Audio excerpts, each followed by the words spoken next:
Итак, здравствуйте, добрый вечер. Вы сидите на диете и не худеете?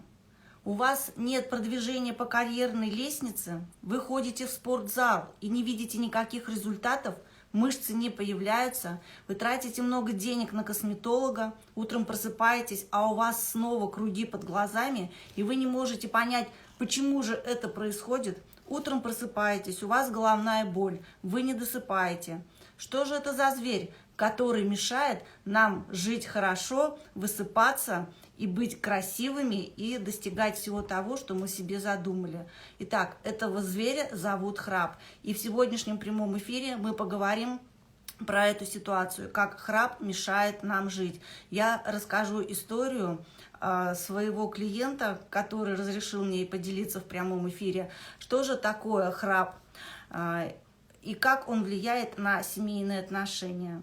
Я Тарасова Эльвира, сомнолог с 25-летним стажем, являюсь имиджмейкером постельных принадлежностей. То есть благодаря тому, что у меня есть опыт в производстве и в консультациях, я могу подбирать спальные принадлежности именно для вас, изучая рост, вес, те позы, в которых вы спите. Подбираю именно правильные принадлежности, и они помогают восстановить организм. Итак, в конце эфира вы обязательно получите подарок. Это будет чек-лист с напоминалками, шпаргалками, как правильно организовывать свой режим дня. И сейчас мы приступим к тому, что я пообещала, рассказать историю. Ко мне обратилась девушка, ей в то время было 37 лет. Она очень, там в браке они были 7 лет, и у них не получалось забеременеть. Что они только не предпринимали. Ну, как и все, они ходили к врачам, они делали несколько раз искусственное оплодотворение, но ничего не получалось. Какая же причина оказалась? Оказалось то, что девушка, она храпит, и во сне у нее происходила остановка дыхания. Ей выписали лекарства, подобрали снотворные. После этого у нее храп еще больше усилился, у нее начинается стресс. Муж уходит в другую комнату, вместе они не спят. О чем уж тут говорить, о каком сексе? Понятно, что жизнь рушится. После того, когда она сходила к специалисту, ее проконсультировал опытный консультант-сомнолог, который ведет опытный хирург, там оказалась проблема-то совсем легкого характера.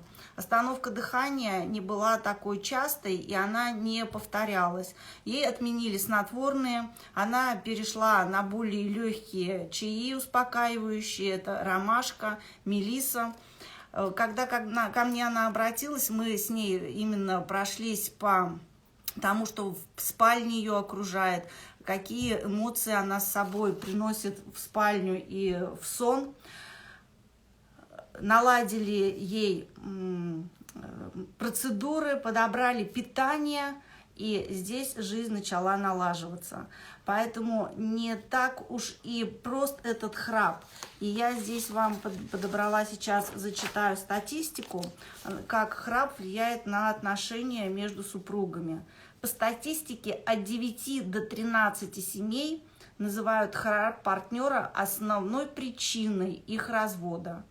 В 40% семей наличие храпа партнера ухудшает взаимоотношения партнеров и становится одним из ведущих триггеров конфликтов. Если добавить сюда факт того, что именно храп воспринимается каждой третьей семейной парой как фактор ухудшения сексуальной жизни, вот отсюда и идут проблемы. Есть очень замечательный специалист, это Бузунов Роман Вячеславович, президент Российского общества сомнологов, заслуженный врач Российской Федерации, профессор, ведущий российский эксперт по бессоннице, храпу, апное сна и СИПАП-терапии. Вот он пишет такую выдержку, что уже почти 20 лет руководит отделением медицины сна санатория Барвиха. И каждый день к нему приходят пациенты с проблемой храпа и апноэ. Многих приводят родственники. Когда они встречаются с такими больными, каждый из них говорит, что я сплю спокойно и никому не мешаю. проявляется нетерпимость, недоверие и нежелание что-либо менять. Но когда они видят первые результаты лечения, когда ощущают, как отсутствие храпа и апноэ повлияло на их жизнь, неприятие перерастает в энтузиазм и благодарность. Если вы храпите и близкие непрерывно твердят вам о необходимости лечиться, поверьте, они правы. Лечение улучшает ваше самочувствие, состояние здоровья и семейные отношения. Без храпа ваша жизнь станет гораздо лучше. И сейчас мы чуть-чуть с вами поговорим, как, опять же, храп разрушает семью. Даже в былые времена в католических церквях признавали право супругов на развод в одном случае, если у одного из них было заболевание под названием азена. Это когда у больного происходит разрушение тканей полости носа, и там появляются корочки, которые сопровождаются тем, что происходит неприятный запах. Причем пациент при этом, сам больной, у кого такое заболевание, он не чувствует этот запах, а запах гнилости, рядом с ним находиться невозможно. Вот храп похож на такое же состояние. Когда человек спит и храпит, он не ощущает, что приносит кому-то дискомфорт. И поэтому даже 10% разводов в Англии совершаются по причине храпа. Это прямая статистика. Следующая причина храпа – это неприятные его последствия, когда храп делает человека сексуально непривлекательным. Ну, мы все представляем, что да, когда мы ложимся в спальное ложе и нам хочется заняться романтикой, мы занимаемся там сексом, любовью, и после того, когда нужно бы поспать, кто-то из супругов начинает храпеть. Появляется раздражение, мы начинаем их пихать, толкать. Получается даже, так скажем, какая-то ненависть, что вот получил свое, а я заснуть не могу, мне завтра на работу. И это стрессовое состояние длится всю ночь, пока рядом человек не перестает храпеть. Хотя вы его переворачиваете сбоку на бок. Что бы ни случилось, с этой проблемой необходимо разбираться сразу, так как самочувствие и того, и другого партнеров становится хуже. Один из-за того, что он стрессует, другой, что если у него там происходит остановка дыхания во время сна, это является кислородной недостаточностью. То есть у одного либидо падает, если он не спит, это стресс, у другого появляется, у храпуна, что снижается потенция, потому что есть кислородная недостаточность, и это плохо влияет на организм. Также храп нас позорит. Вот представьте, если мы вдруг летим в самолете или где-то в поезде, заснули, начинаем храпеть, моментально кто-то достанет телефон, заснимет, выложит это на YouTube. Хотя это наша индивидуальность, и не обязательно бы это делать, но время такое, что мы иногда делимся такими вещами. И если вдруг меня там кто-то увидел спящую в таком состоянии, дохрапящую, это разнесется моментально везде. И мне становится горько, обидно, и здесь снижение самооценки, и опять же получаю стресс. Тоже очень неприятная ситуация. Храп вреден для умственных способностей. Когда мы храпим, опять же, западает у нас язычок, и мы кислородную недостаточность в мозге – это ухудшение памяти. Итальянские сомнологи первыми обнаружили у храпящих ускоренную гибель мозговых клеток. Позже это было подтверждено другими международными исследованиями. Я опять специально обращаюсь к тому, что наука, хотя сомнолог и наука о сне – это молодая, профессия, но очень много уже изучается, и причем доказательства выкладываются и в интернет, и в YouTube о пользе того, что нужно спать правильно, и особенно если храпишь, обращаться сразу к специалистам. Вот в 2015 году в журнале были опубликованы результаты исследования, что храп и апноэ вызывают появление микроинфарктов в мозге, ускоряет потерю мозговых клеток, а это прямая дорога к будущему маразму. Понятно, что все мы не являемся вечно молодыми и знаем, что у нас будет старость, но мы хотим ее проводить таким образом, чтобы нас уважали, чтобы нас ценили, чтобы мы делились своим опытом. А если у нас есть храп и задержка дыхания, и кислородная недостаточность, это приводит к деменции. Люди, там, если вы знаете, что это такое, что во сне можно ходить в туалет под себя, теряется память, и мы становимся обузой для семьи. Храп способствует, опять же, так скажем, такой болезни, как болезнь Гейнсмера. Тоже то, что мы в старости получаем, это последствия того, что мы неправильно с вами спим. Храп делает человека неудачником. Но если то есть мы не спим, у нас нарушение сна, утром мы просыпаемся, у нас сонливость, мы не можем вовремя и правильно принимать решения, мы отстаем от тех людей, которые рядом с нами, поэтому получается, что мы не идем по карьерной лестнице, как бы мы ни старались. У нас есть заторможенность, и мозг не может воспринимать, адекватно давать ту информацию, которую бы мы хотели. Здесь мы опять становимся отстающими от других. Вот здесь вот о том, что я сверху перечисляла, что нет роста по карьерной лестнице. Также, когда мы с вами сидим на диете, пытаемся похудеть, если есть нарушение сна, неправильный гормональный обмен, мало вырабатывается тех гормонов, которые нужны. Про это мы тоже с вами не раз говорили, что образуются бурые жиры, белые жиры, которые жиры должны уходить в энергию и правильно восстанавливать организм, они откладываются у нас на талии. Если мы с вами не выспались и пришли в спортзал, мы не можем, опять кажется, что мы работаем правильно, с силой, но мы не можем отдать столько энергии, сколько нужно, чтобы у нас правильно сработал гормональный фон. Мы это делаем, но через силу и не получаем никаких мышц. Вот об этом я опять же напоминаю, что храп и сон, когда храп превращает наш в сон нестабильный и неспокойный, у нас получаются вот такие проблемы. Храп ускоряет старение.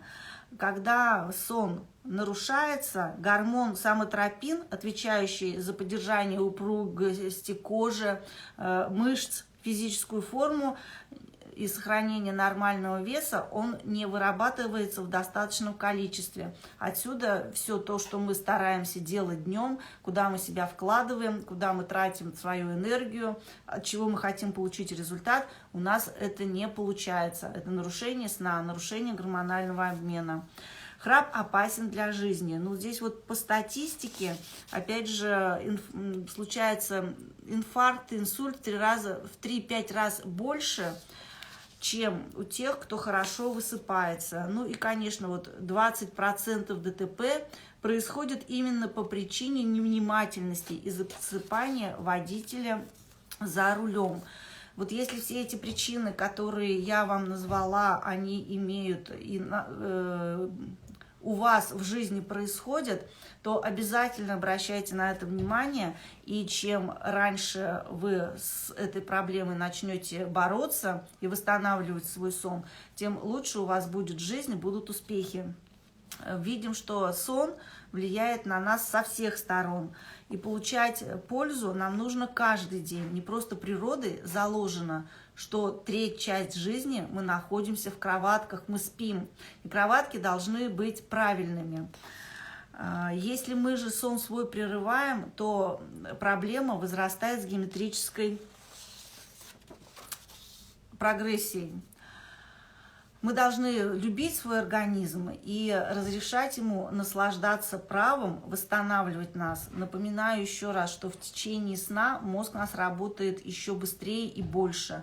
Он раскладывает информацию в памяти долгосрочное, краткосрочное, и посылает импульсы на восстановление. И мы в течение сна должны проходить все фазы сна и просыпаться в правильную, не застревая в той, которая нас еще задерживает, и чтобы организм восстановился на энергию и то, что мы хотим от него получить днем, мы должны проснуться в правильной фазе.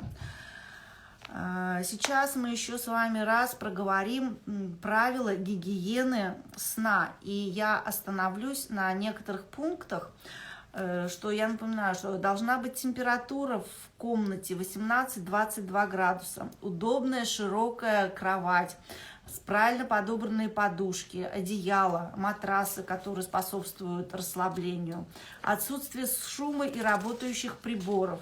Если у нас рядом есть Wi-Fi, компьютеры, то они должны быть отключены. Это тоже влияет, потому что, как мы знаем уже, кто на моем аккаунте часто меня посещает, мои эфиры, я говорю, что слух у нас всегда слышит, весь организм отключается, а ушки у нас всегда слышат. И поэтому любое движение, любой шорох, любой прибор, который работает, отвлекает нас от сна. Телевизоры, компьютеры, опять же, мы это тоже знаем, что они излучают свет, который мешает настроиться мозгу на сон и расслабиться. Включать надо тактильные ощущения, это прикосновение бумаги, запах книги, музыка, то есть научиться себя расслаблять. Здоровому сну способствуют ароматы, ароматерапия, что тоже мы включаем вот в аккаунте. Я рассказываю, как ароматерапия способствует расслаблению. Широко известные рекомендации, что не нужно перед сном есть минимум за 3 часа. Но также в чек-листе, который вы получите в конце эфира, будут написаны продукты, из которых можно приготовить очень вкусные блюда и перекусить ими, если уж очень хочется есть. Обязательно прогулки перед сном. Но мы рассматриваем это каким образом, что не нужно бежать прямо вот за час до сна и давать нагрузку. Все индивидуально. Если нагрузка прогулки вам потом не способствует хорошему качественному сну, значит, нужно просто подышать перед окном, заняться дыхательной гимнастикой. И обязательно у вас должны быть правильные ритуалы, под себя подобрать те, которые вас просто расслабляют и уносят в мир грез. Очень важны позитивные мысли. Об этом можно и нужно говорить отдельно. Здесь просто скажу вам так точечно, что ни в коем случае мы не берем сегодняшний день с собой в кровать. Мы его оставляем здесь. И как это сделать, мы тоже с вами учимся на моем аккаунте. С утра мы с вами просыпаемся. Есть у нас гимнастика, которая называется танцевальная зарядка. Есть у нас мульттерапия, потому что мы все равно родом все из детства и всегда хотим быть маленькими детьми. И поставив себе утром мультфильм, который зарядит тебя на весь день позитивом, энергетикой и радостным настроением, тоже необходимо делать и для себя подбирать. Ну что ж, сегодня мы с вами... еще, да, забыла вам сказать про фразу, чтобы оставлять свои плохие мысли и что-то нерешенное в этом дне и не переходить в другой, как говорила Скарлетт. Об этом я подумаю завтра. Вот научитесь говорить себе эту фразу. И что ж, сегодня мы с вами проговорили про спальные принадлежности, про храп. Это зверь, который мешает нам достигать успехов. Обсудили проблемы, связанные с нехваткой сна, что мы получаем, когда мы не высыпаемся, как он влияет на все аспекты нашей жизни. Обратились к статистикам, к цифрам. Прошлись по чеку гигиены сна. И я думаю, что мы делаем с вами правильный вывод, что сон – это одна из важных функций восстановления организма. Теперь вы делаете шаг, пишите мне в директ «хочу правильно спать», «хочу приобрести этот чек-лист», и обязательно следите за следующими эфирами. В следующем эфире мы с вами поговорим, как правильно спать, как сон влияет на похудение. А сейчас я хочу вам пожелать всем сладких снов. Спите правильно, не просыпаясь, крепким сном, который вас восстановит и зарядит на следующий день. И что ж, жду вас на следующих эфирах. Пишите в директ «хочу чек-лист», «хочу правильно спать» и налаживайте свой сон. И не допускайте, чтобы зверь по имени Храп мешал вам в вашем существовании.